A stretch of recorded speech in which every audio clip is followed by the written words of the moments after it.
Yes, Telugu Desam పార్టీకి కూడా robin Sharma కానీ శాంతను కానీ ఇటువంటి వారు స్ట్రాటజిస్ట్గా ఉన్నారు. నేనేం కాదనట్లా. వాళ్ళు కూడా గతంలో ఐపాక్తో పనిచేశారు. రాబిన్ శర్మ గారు ప్రశాంత్ కిషోర్తో పాటు is one of the co founders of IPAC. I'm not denying that. But Telugu Desam పార్టీలో వారి పాత్ర అనేది కొంతవరకే పరిమితం. మొత్తం పార్టీని వాళ్ళ చేతిలో పెట్టేసి చంద్రబాబు నాయుడు గారు వాళ్ళు ఇచ్చినటువంటి కాగితం పైన సంతకాలు చేసేటటువంటి పరిస్థితి లేదు. చంద్రబాబు నాయుడు గారు వారి యొక్క సలహా సూచనల్ని తీసుకుంటారు. దాన్ని ఎంతవరకు ఉపయోగించుకోవాలో, దానిలో మంచి ఎంత ఉందో చెడు ఎంత ఉందో ఆయనకి తెలుసు. ఆయనకంటే పెద్ద స్ట్రాటజిస్టు ఇవాళ రాష్ట్ర రాజకీయాలు ఎవరున్నారండి. కాబట్టి ఆయన డెఫినెట్గా వాళ్ళు ఇచ్చినటువంటి సలహాల సూచనల్ని ఆయన పరిశీలిస్తారు. ఎంతవరకు తీసుకోవాలో, ఎంతవరకు స్వీకరించాలో, ఎంతవరకు అమలు చేయాలో అంతవరకే దాన్ని అమలు చేస్తారు. అంతేగాని రాబిన్ శర్మ గారు ఏదో ఒక పేరు రాసి ఇచ్చారు కాబట్టి ఆయనకి బీఫార్మ్ ఇచ్చేయటం, లేదంటే ఆయన ఏదో ఒక లైను చెప్పారు కాబట్టి ఆయన దాన్ని గుడ్డిగా ఫాలో అయిపోవటం అటువంటిది లేదు. ఉదాహరణకి మేనిఫెస్టోనే తీసుకుందామండి. నేను మేనిఫెస్టో కమిటీ మెంబర్ని. మా మేనిఫెస్టో కమిటీలో యనమల గారు, నేను, ఇంకా చాలామంది సీనియర్స్, కుటుంబరావు, అశోక్ బాబు గారు, ఇట్లా అనేక మంది ఉన్నారు. మేము ఎవ్వరం కూడా రాబిన్ శర్మ టీంతో ఒక అరగంట కూడా కూర్చోలేం. మేము ఒక అరగంట కూడా మేము కూర్చోలా. వాళ్ళ దగ్గర నుంచి వాళ్ళేమీ మమ్మల్ని డిక్టేట్ చేయలా. మేము పూర్తి స్వేచ్ఛగా మేము పనిచేసాం. మేము మా రికమెండేషన్స్, మేము అన్ని వర్గాల నుంచి వచ్చినటువంటి రిప్రజెంటేషన్స్ని మేమే స్వీకరించాం. మేమే చంద్రబాబు గారికి, లోకేష్ గారికి అవన్నీ ఇచ్చి మేము ఎక్స్ప్లెయిన్ చేసాం. చంద్రబాబు గారు, లోకేష్ గారు మేమందరం కూర్చొని డిస్కస్ చేసుకుని మేము మేనిఫెస్టో ఫైనలైజ్ చేసాం. కానీ ఏ షో టైమో, లేదంటే ఇంకొక కంపెనీయో, లేదంటే రాబిన్ శర్మ గారు ఏదో రాసి ఇచ్చేస్తే మేమేం సంతకాలు ఏం పెట్టలేదే.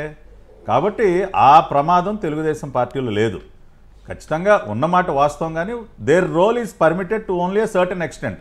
అది అంతవరకే ఉండాలి. I completely agree with Ravi garu ఆ విషయంలో.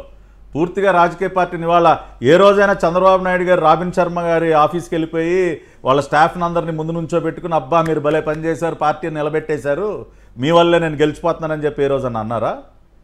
ఏ రోజన్నా ఆ రకమైనటువంటి స్టేట్మెంట్ ఏమన్నా చంద్రబాబు నాయుడు గారు ఇచ్చారా? లోకేష్ బాబు గారు ఎప్పుడైనా ఆ రకంగా మాట్లాడారా?